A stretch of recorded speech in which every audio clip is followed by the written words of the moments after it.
Hi, welcome to the keying and transparency section of the After Effects Basic Training Series. What I have here is a blank composition with this piece of footage of our action star pretending like he gets, shot or blown up. And what we can do is key out the green and put something else behind him. Now, of course, an effect like this could take hours, but I'm just going to kind of quickly run through the basics. So with the layers selected, I'm going to choose Effect, Keying, Key Light. And this is After Effects Keying plugin for green and blue screens. And what you do is use the screen color to click on the green. And that gets rid of most of the green. We can turn on this toggle transparency switch. Now we see we have a bunch of stuff in here that shouldn't be. And we can go down to the screen matte options and just increase the clip black and decrease this. We can also increase the gain a little bit.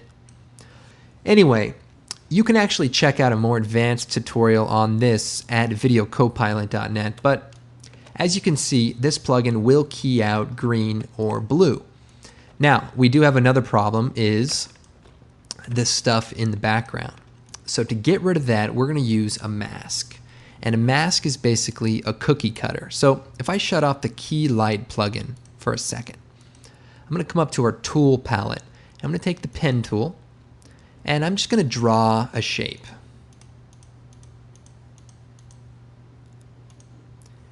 And as you can see, when I close that shape, everything outside of it gets cut off. And this is called a mask.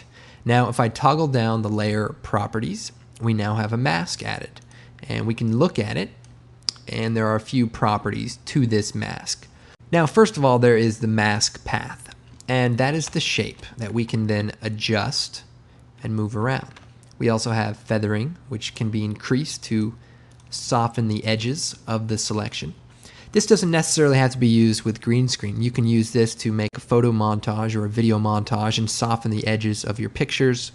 Just try to think of the possibilities with these masks. There's also the opacity and the expansion. So the expansion will kind of grow the bounds or shrink them if you would like that. Now, these parameters have a stopwatch, which means they are keyframeable. So I could set the keyframe for the mask path, move forward a bit, and take the selection tool and just adjust these mask points. Then if I play this back, you can see those points kind of adjust. So kind of a helpful thing that I'm sure you will use in the future. But for now, I'm going to select the mask and hit delete.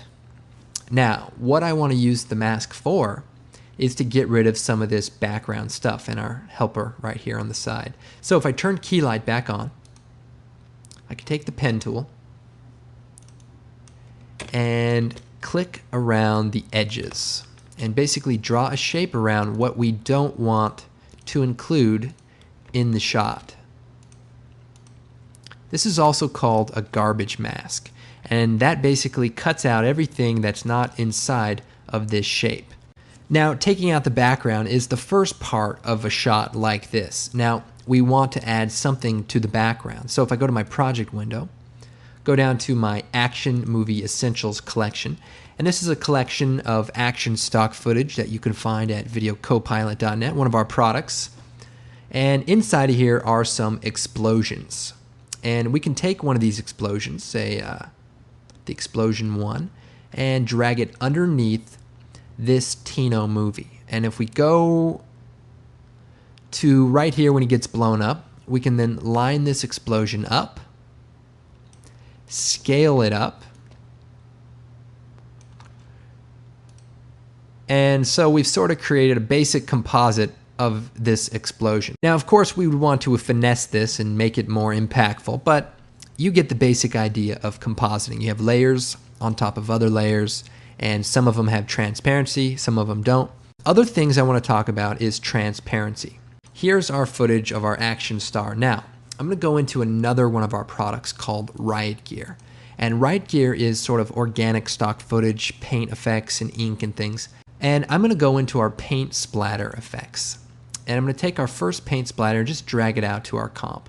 And as you can see, it's basically paint kind of thrown onto the screen. And you can see the background is black and the inside is white.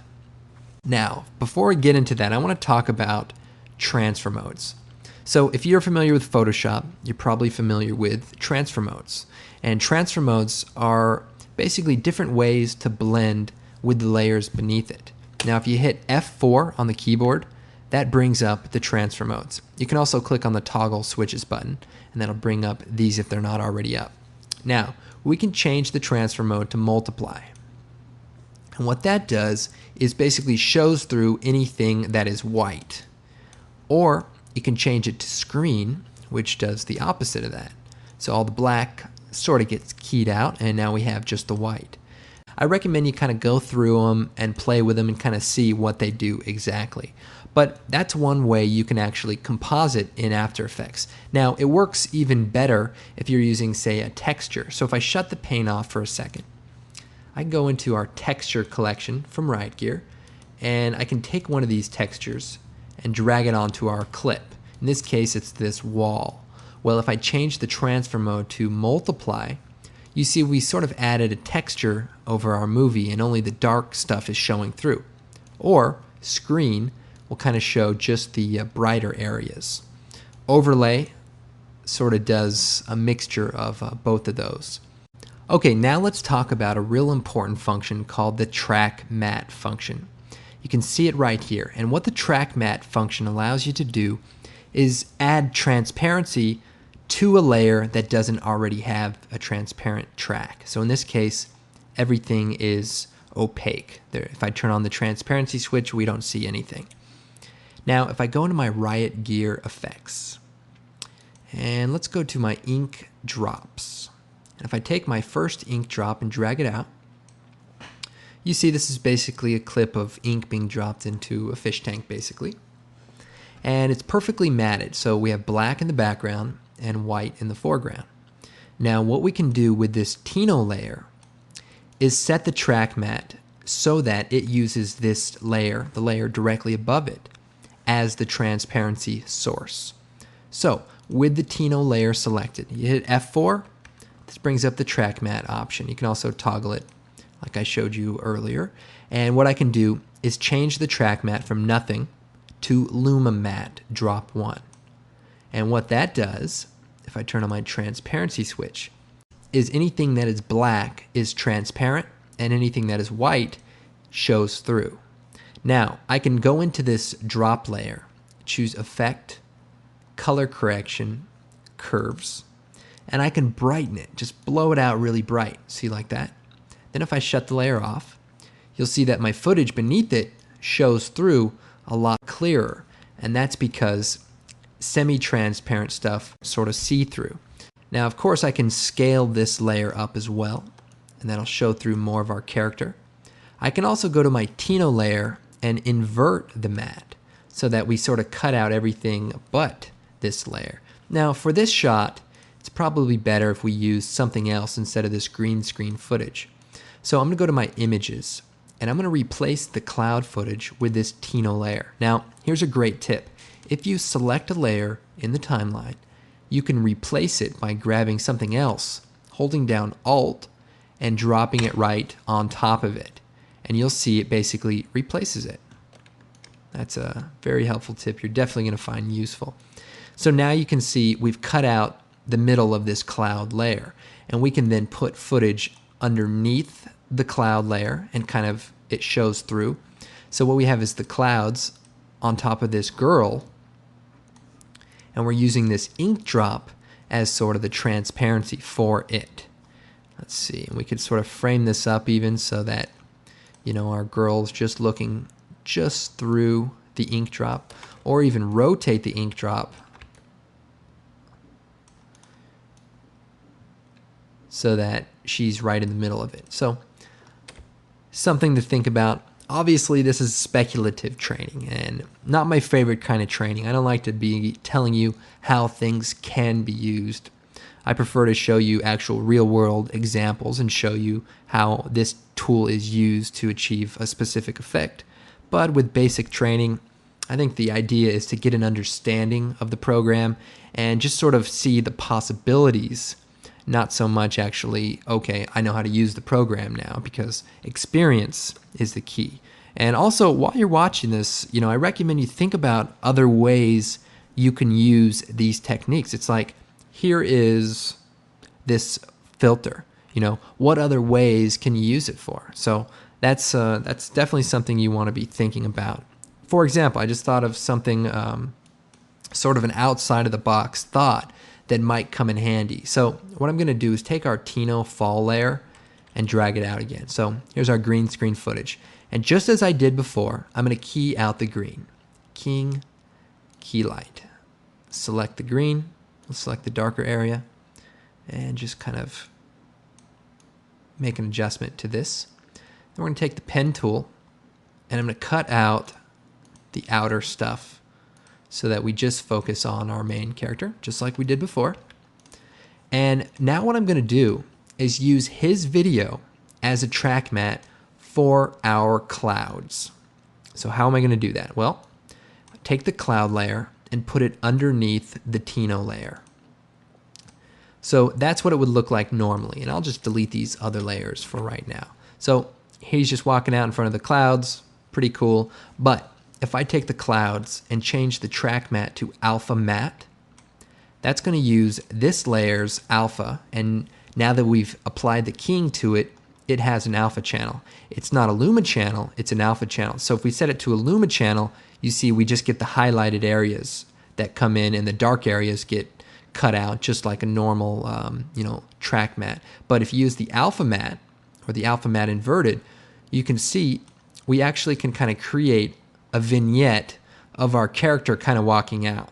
And that's pretty interesting, especially if you're looking, that iPod look.